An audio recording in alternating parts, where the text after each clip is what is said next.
Estes são os momentos que transformaram o escolhido em rei. Aqui estão as 10 vezes em que LeBron abalou o mundo. Estreia nos playoffs. Esse jogo estava sob os holofotes do basquete.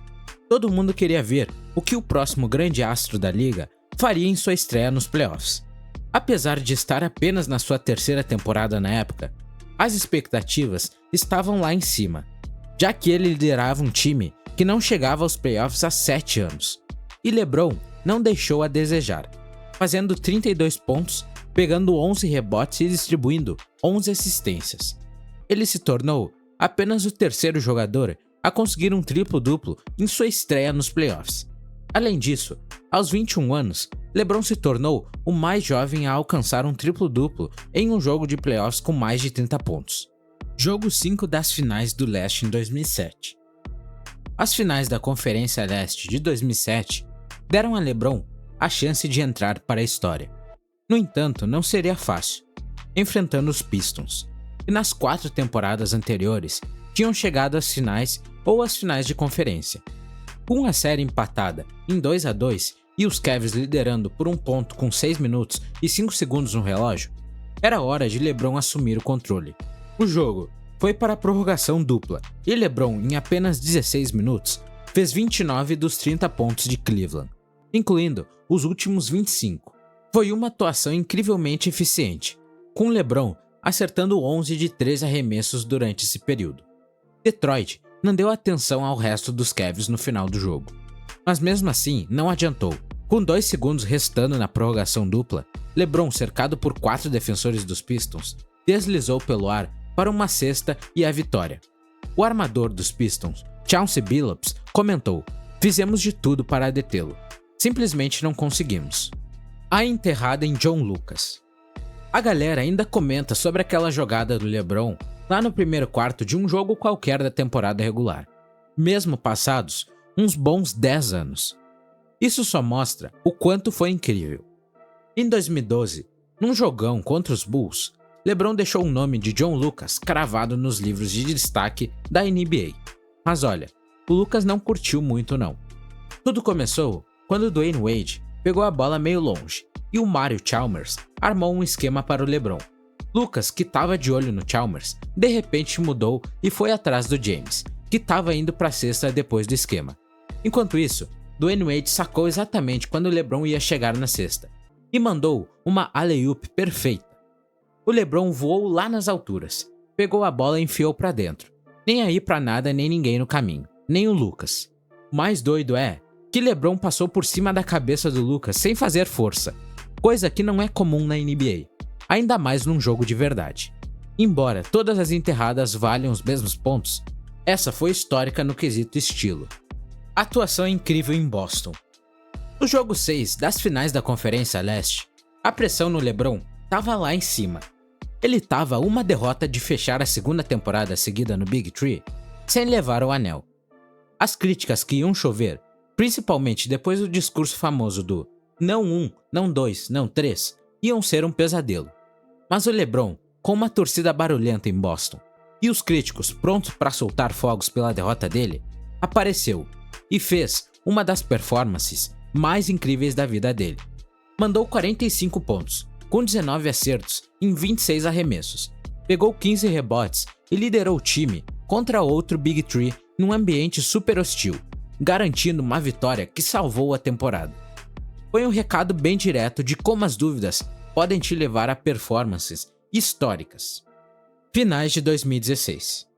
No desfecho de 2016, quando os Warriors estavam liderando por 3-1, parecia que tudo estava perdido para LeBron, os Cavs e a cidade de Cleveland. Nenhum time tinha revertido um déficit de 3-1 nas finais antes. Os Warriors tinham acabado de quebrar o recorde da NBA de mais vitórias na temporada regular, e Cleveland não tinha lá uma fama de ter sorte nos esportes. No entanto, naquela fase da carreira de LeBron, as pessoas sabiam que duvidar da capacidade do King James de fazer o impossível era besteira. Mas desta vez, parecia realmente impossível.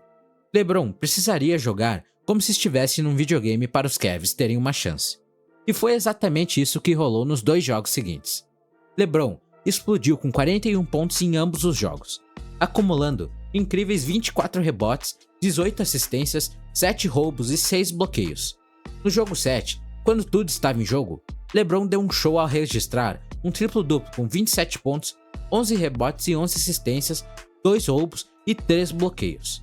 Nesse processo de liderar sua equipe para a vitória, James se tornou apenas o terceiro jogador a conseguir um triplo-duplo no jogo 7 das finais, sendo o primeiro a liderar ambas as equipes em todas as 5 categorias estatísticas durante a série. Embora todos os títulos da NBA sejam obviamente especiais, esse foi único, além de fazer algo inédito, revertendo um déficit de 3-1 nas finais. Foi o primeiro título de Cleveland. Isso marcou o cumprimento de uma profecia que começou 13 anos antes, quando os Cavs escolheram um garoto de Akron, que jurou quebrar a seca um dia. E bem, LeBron cumpriu essa promessa. O bloqueio bloqueado por James. 3 palavras que ficaram na história. 3 palavras que qualquer fã de basquete pode visualizar instantaneamente. A liderança de LeBron nos Cavs nessa virada épica de 3-1 provavelmente não teria acontecido sem essa jogada. Faltando menos de 2 minutos para o fim do jogo 7, com o placar empatado, os Warriors tinham um contra-ataque de 2 contra 1, com apenas J.R. Smith na frente deles. Em quase qualquer outra situação de basquete, isso resultaria em pelo menos 2 pontos para o ataque. A questão é que isso não se aplica quando LeBron está na jogada. No momento em que Iggy pensou que teria uma cesta fácil para devolver a liderança a Curry, de volta para Iguodala para a cesta.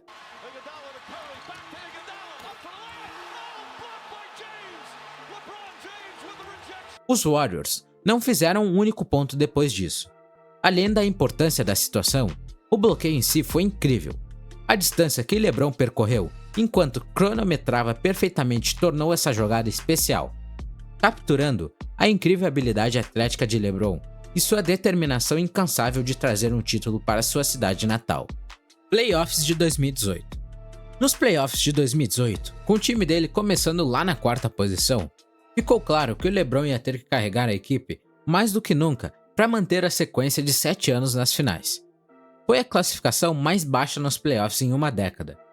Na primeira rodada contra os Pacers, a briga foi até o jogo 7, e LeBron no 5º jogo meteu uma cesta decisiva logo depois de bloquear o Victor Oladipo. No jogo 7, o James fez 45 pontos, pegou 8 rebotes e deu 7 assistências. A segunda rodada contra os Raptors foi menos emocionante. Os Cavs deram uma vassourada em Toronto, com mais uma cesta vencedora de LeBron. As finais da Conferência Leste contra os Celtics foram uma batalha dura, mas o LeBron liderou a equipe de volta para a final depois de jogos épicos no 6º e 7º. Mesmo que os Cavs tenham perdido fôlego e tomado um balde de água fria nas finais contra os Warriors, cheios de estrelas, ninguém culpou o LeBron, que teve médias de 34 pontos, 8,5 rebotes e 10 assistências por jogo. Ao longo dos playoffs, o James fez em média 34 pontos, 9,1 rebotes, 9 assistências, 1,4 roubos e 1 bloqueio, acertando mais de 50% dos arremessos. No processo, o LeBron fez 7 jogos com 40 pontos, um jogo com 50 pontos, 4 triplo-duplos e 15 duplo-duplos. A maioria dos jogadores passa a carreira toda nos playoffs sem chegar perto dessas marcas. E olha só, o James fez tudo numa única pós-temporada. O Carrasco de Toronto. Durante 3 temporadas seguidas, de 2016 a 2018, a época conhecida como Era LeBronto, era uma realidade para o pessoal de Toronto. Nesse tempo todo, os sonhos de basquete da cidade foram arruinados por um cara só. A cada vez que os Raptors entravam nos playoffs, lá estavam eles, enfrentando os Cavs. E em todas as 3 ocasiões, LeBron despachava a galera para o norte, sem piedade. Não era apenas uma vitória normal, era uma verdadeira surra, com os Cavs levando 12 das 14 partidas contra Toronto. Os Raptors não tinham escapatória, e LeBron reinava supremo sempre que aparecia. Nesses embates de playoffs, James mantinha médias de fazer inveja, 31,1 pontos, 8,4 rebotes e 7,6 assistências em menos de 40 minutos por jogo, acertando quase 60% dos seus arremessos.